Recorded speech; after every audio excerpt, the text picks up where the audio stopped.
Hey guys, welcome back to the People's Perspective on Development with myself, your host, Tunisia Kassim. It's wonderful to be back with you guys as we continue the creative discussions with Let's Hear from Academic, Prof. Karina Landman. And in the previous episode, we got to unpack your input about your community and how do you feel about public space and the commute between home and work and back. As we move forward in today's episode, I wanted to add an inspirational read to your bookshelf. And that's today's discussion. Prof. Karina Landman has actually entered the title of an author, and we are really excited to share this with you. And I'm very grateful that I get to share it on my platform with the people's perspective on development. Here we go, guys. And I think that that's very Mhm. important because if at the moment we're getting to a very dangerous territory where people are saying public space is a luxury. Yes. And I mean, that just makes me shiver. How is communication with people a luxury? How is everything that is the glue in your city that put brings everything, connects everything. I mean, a Yes. city is not just all the private plots in a city, it's everything in between that helps you to get from one place to another. That came out very nicely in your quotes. How is that a luxury? But that's where we're moving towards, and that's dangerous. We also 100%, we have this sense of urban islands that I think is also formulating with gated Yes. communities, Yes. especially with this current challenge of electricity. We're seeing a Yes. lot of gated communities saying, okay, we're going to take ourselves off the grid because we can afford it. Whoever's around us, that's up to you, which Mm. is very saddening because on one end we need each other, we really do, Mm. and on the other end, our leadership and our management is not pulling the sense of togetherness anymore. I feel like, this whole political system with votes and so forth, we're not going back to the basic of unified state. We are one people. We have to have a sense of community to evolve for the future. So, yes, the votes will be there and great, but there's a bigger picture, which is everyone's future, the country's future, which is not, being seen as a serious need. It's very much looked at like we're looking at our feet before we're looking at, the road to cross. Ma'am, I just Absolutely. brought up this wonderful book, and also just to, sort of share the platform with other lecturers that there is greater insight from your point of view that they can also make reference of. What inspired you to take your love and passion for public space, and especially in South Africa, to put it in a book? What inspired me, number one, was a whole lot of wonderful students and Oh, a whole lot of people that I interviewed that really believed in public space. And then, mm, secondly, what really inspired me was that there is this idea, especially when people do research on public space, that it's all wasted, it's all mm, kind of useless.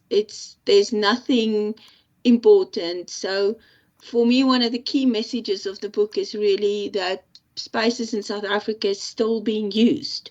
Sometimes yes, with very little resources, with very little, but they still important and they still being used. Whether it's inner city areas, whether it's small rural towns, whether it's whatever, there's a lot of stories that show that they're still being used. And the third issue that inspired me was my work on sustainable development and moving the current thinking on sustainable development is really moving towards resilience and regenerative development and design. So for me, it was really asking the question, um, if we say there is hope for our cities, from the perspective of it can be improved, regenerated, then is there also hope for our public spaces? mm, So the final, this two last chapters is really following on these stories that it's still being used to then ask the question, okay, but if that is used, how can we improve that? And So yeah, that's the book, and then that's now being developed further in the NRF project, which I'm really really happy that we can now uh, grow the seeds that was planted there.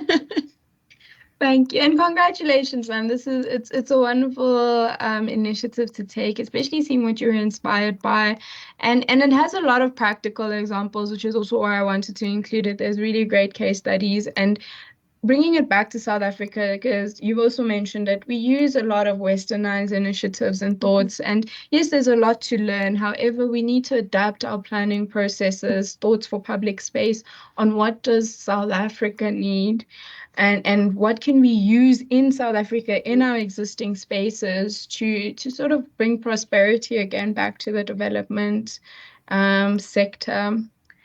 And I think in our module, we had come up with a planning toolbox.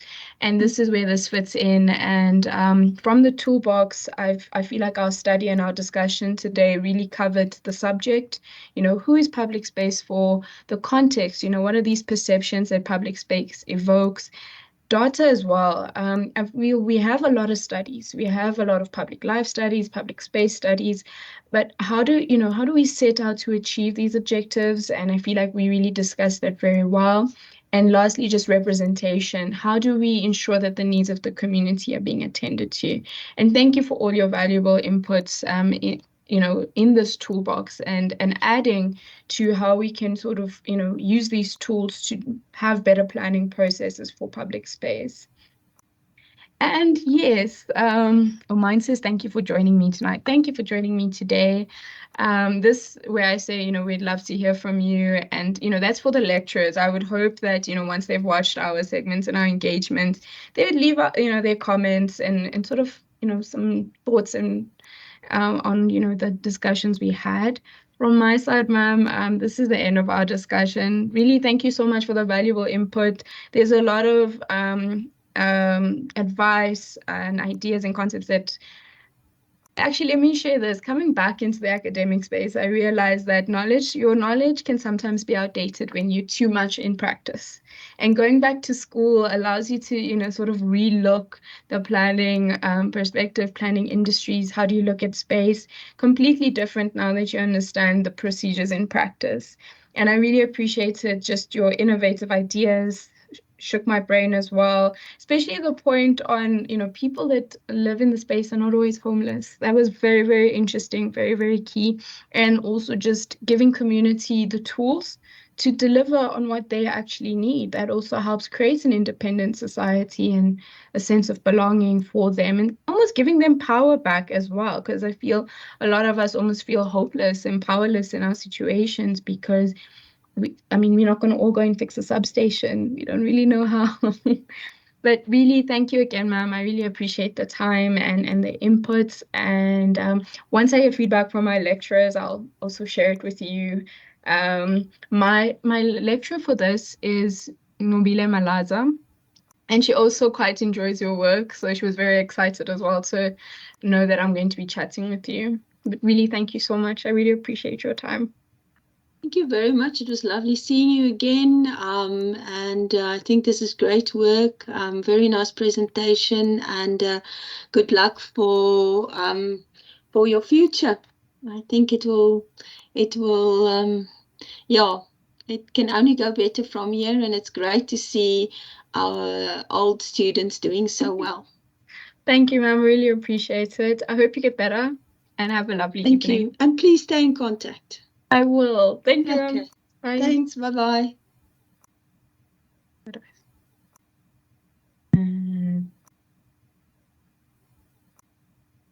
And that's a wrap for episode 5, guys. Thank you so much for your patience, for your interactions, for your engagement, and of course, for your attention on today's perspective on public space, public life, and the design of these spaces for communities. Today we had the last and final segment of episode 5 with Professor Karina Landman from the University of Pretoria, who is an expert in the field of design, research, and incorporates community participation and discussion and relationship building with the people who live in the spaces that she conducts research in, lives within, and works within.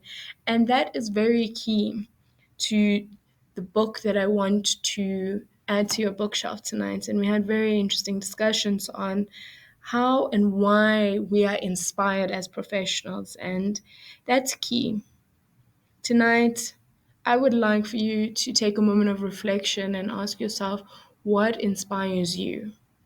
What inspires your perspectives on development, on how you see your city, on how you experience your spaces? And drop some comments below. Would love to hear from you. But as we wrap up tonight, I really want to thank you for your time. Thank you for your engagement. And from the people's perspective, I am your host. Good night, goodbye, and I bid you farewell.